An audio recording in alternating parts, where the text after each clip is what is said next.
Hi everyone and welcome to Timelessly Tarot. My name is Betsy. I'm going to be doing your reading for today. Don't mind me, I look disgusting. I just got off work, so oh my gosh, it's going to bug me. Sorry. Okay. Libra, we're going to go ahead and start with you. I have some cards picked out for you already. I felt really good about them. I've been meditating on you guys, so I kind of wanted to get a feel for this new set of cards that I have. It's actually really cool. I took some notes as well, so if you hear me like scrummaging through my little notebook, it's messages that I felt that you needed to hear.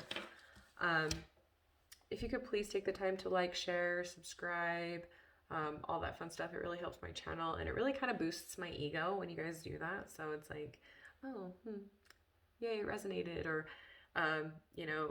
comment if you'd like. It's no pressure. I don't want you to miss out on any other readings, so definitely subscribe. I'm a smaller channel right now, but I hope to get a little bit bigger just to help as many people that I can.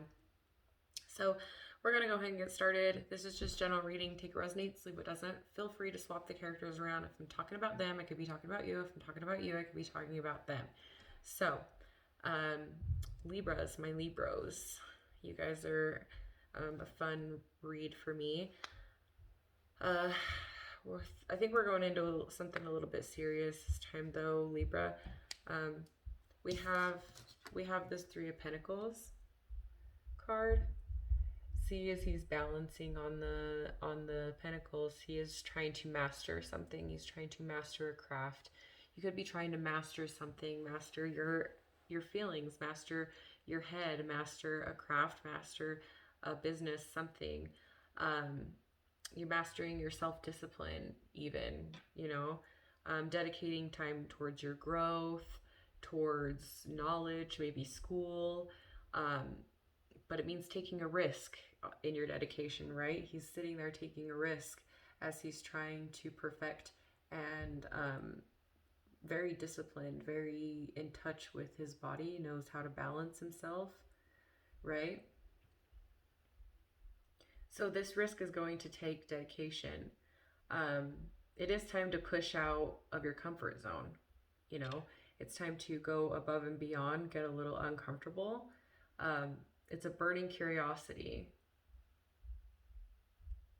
You're needing to resolve something, the need to resolve something, but it needs to be talked about in order to be resolved.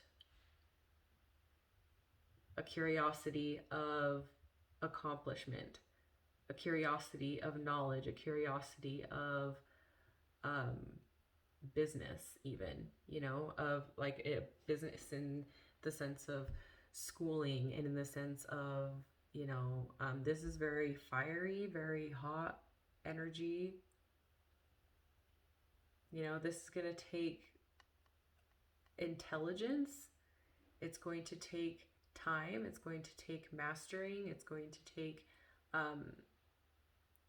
that sort of dedication for you to get through it. It's not just going to be a one and done. It's going to be very mental. It could be mentally exhausting even.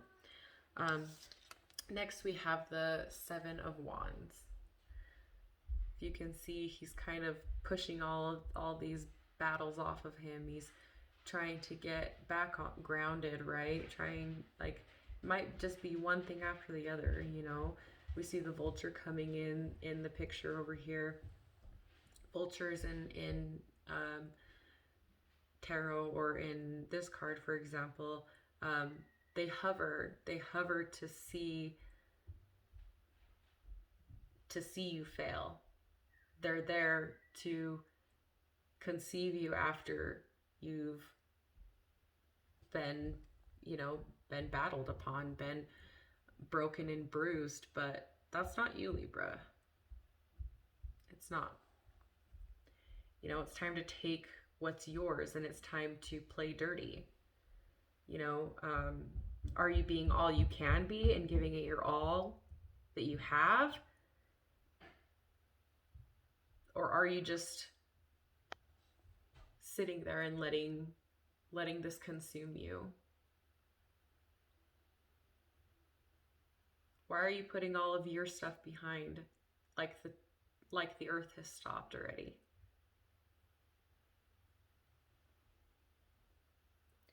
there's maliciousness around you. There is malicious intent around you. There is malicious behavior around you. It's like, like I said, the vultures waiting to prey and prey on you being dominated. But that's not you. They will definitely go hungry before they get to you, Libra. It may seem as though it's a hard battle in front of you. You're going to need to pull out all of your strength, all of your knowledge, all of your, everything that everything that you've gone through. You're going to have to pull it. You're going to have to come to an epiphany of, not giving in.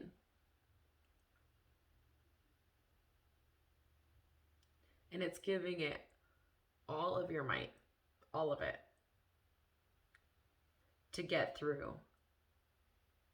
You are not weak. So why are you playing the victim?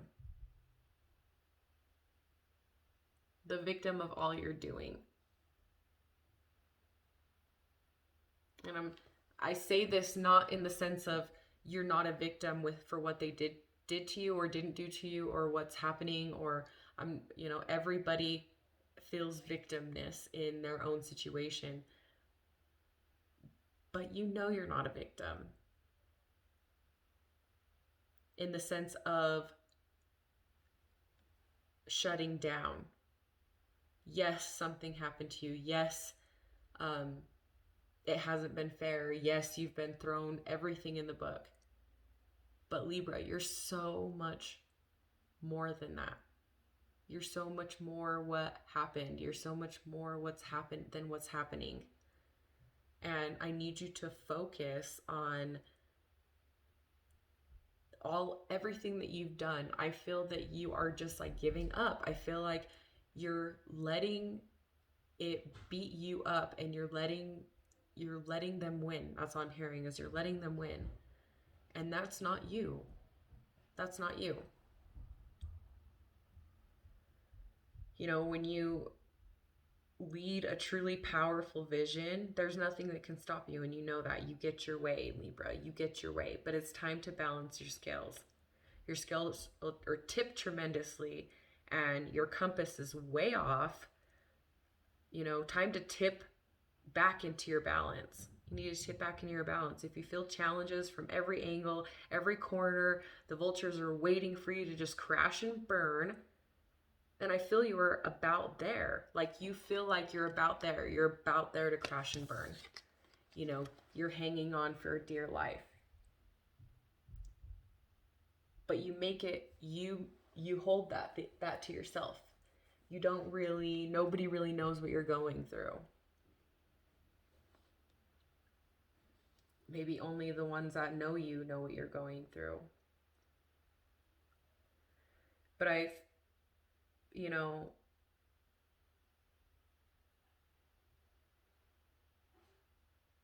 just feel like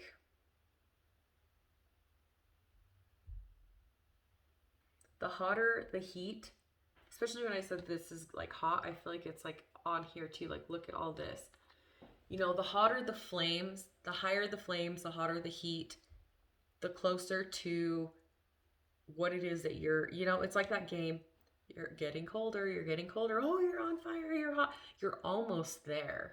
You are almost there. Like, it is just like the tip of your tongue, the, end of the flame. Like, it is the end of it. You just have to jump through that hoop of flames. You just have to jump through the fire, and, you might get burned. You might get a little burned, but if you stay where you're at, you're going to go engulfed in flames.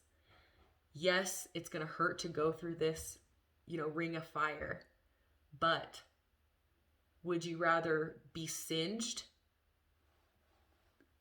a little bit over your body, maybe even a little bit of a third degree, if that's what it takes? Or would you rather die in the flames? That's something you're going to have to decide. You know, your payoff won't come easy, but you will be met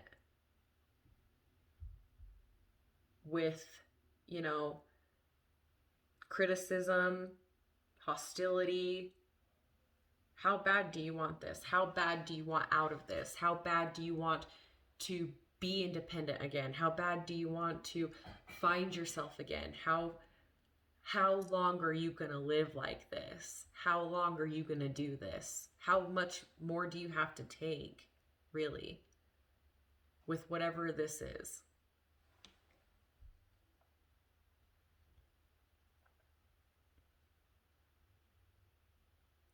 How long are you going to finally realize that you are an independent person and you're not somebody's shadow? Does that make sense? You're not somebody's shadow, Libra. You're your own independent person. And yes, you like the balance, but right now I need you to tip the scale to balance you out, but then I need you to tip it in your favor. And then you can bring yourself back down. But I need you to lift yourself up. I need you to self-soothe. You know, start building your life, Libra. It's no longer about being popular, and it's no longer about people pleasing. Like, this is your life. This is you. You need to do this. You need to become the person that you are meant to be in this spirit world, or in from spirit in this lifetime, in this world. You need to get back on track with what you were brought here to do. We have lived lifetimes and lifetimes and lifetimes and lifetimes. That's why, you know, when we meet, in my belief, what I believe, when we meet people that we feel like we've known them for years, it's because we've known them in other lifetimes. We have soul family that we deal with at all times. So when we meet with people that are of that soul family, it's very difficult to pull away from them. But we also have to realize that we have our own free will. You know, if you believe in God, if you believe in a higher power, you know, they are not glorified babysitters. They are the father that you can turn to. They're the mother you can turn to. They're the spirit, the guidance you can turn to. But they are not your babysitters. We have our own self independence. We have our own free will when we come down here. And some people don't fulfill those. Some people are meant to push you away in a certain direction. People are here to push you in this direction. People are here to push you to the limit, to where you have to do it on your own, because guess what? We need you to move on. We need you to do this. And things need to be unacceptable for you sometimes when we don't get the hint, you know, when we don't go according to plan, because we're still on a mission. We're still on a job here on this earth, if that makes sense to you. So let's move on to the Nine of Swords. You know, the Nine of Swords, you're feeling scared, vulnerable, confused, unsure, especially those neglected or abused or, you know, watched abuse in their home. It's especially even more so for those who have experienced this. So, you know, from role models to guardians to those in authority, you know, it's feeling paralyzed, as if the world just has stood still and you can't move. You know, we hold things in as an imprint when we're children, from our past lives as well. You know, we hold that imprint in our DNA and forevermore. You know, even from ancestors and those from way back when, you know, the instincts, the memories, the how we do things, traditions, stuff like that. And that's imprinted in us for our own protection, you know. And sometimes it's not very good imprints, you know. We don't know why we do this. We assume everyone reacts the same way. And these fears and anxiousness, you know, all come out when we feel this Nine of Swords. All of the unsure, the self-doubt, the insecurities, all the demons come out to play. That's where you start self-doubting, because they're in your ear. Hey, you're not good enough. Hey, remember this? Hey, or you can't do this because when you were little, your teacher told you couldn't, or your first boyfriend did things that, or your first girlfriend did things that never leave you to trust people again. And it's those little imprints, those first lessons that we learn in things that are new to us, right? But it is learned in life's lesson. We are brought challenges that need to steer us in the right direction. It's like going on a road, right? You're going on the road map and okay, here's my destination. My destination is, wherever you're going. And it's like you go on the road and you're like, well, if we just take this no road over here, this dirt road over here, we could probably get to the other side quicker, right? Because it looks faster. Because if you go on this road, it looks a little bit faster. But the road is the safer way. It's going to get you there, on time when you need to be there. And you're like, nah, I want to go up this road. I want to go the hard way. I want to see if, my tire gets flat and I have no service up there. And then it's like, why are we taking the hard road? Why are we taking the hard road when there's a road paved for you? Right? But we need that reality check sometimes. We need that, those things to come in and kind of shake up our lives to get back on the road and to understand and realize that this is the better way. This is the best way that I can go about this. This is the best way that I can do things, right?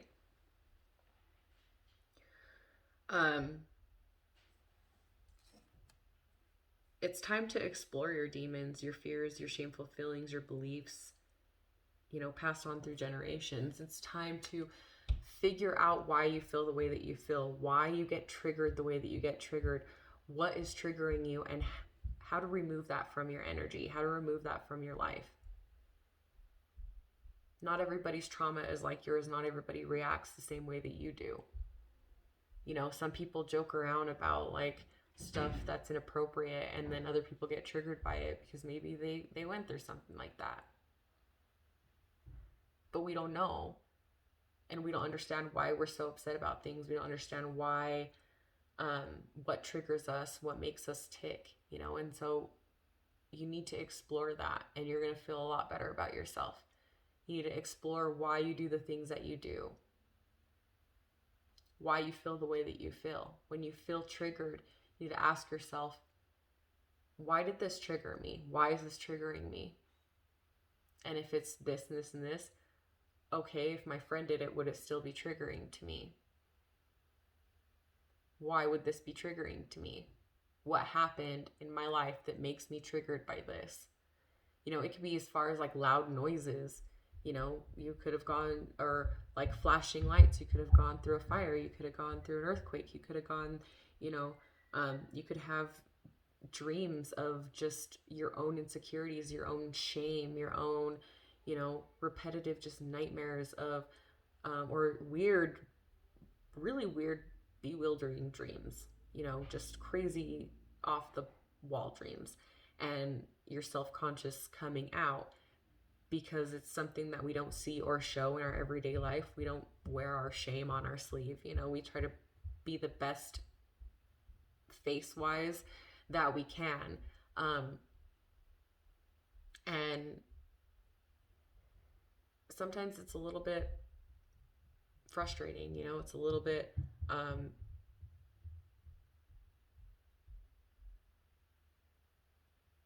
would I put it? Defeating, when we don't know why we feel the way we feel. We don't know why we do the things that we do. So I really want you to focus on yourself and your triggers, and self-soothing, and not depending on others to make you feel better, not depending on others to make you happy. You need to make yourself happy. So love you guys. Have a good night.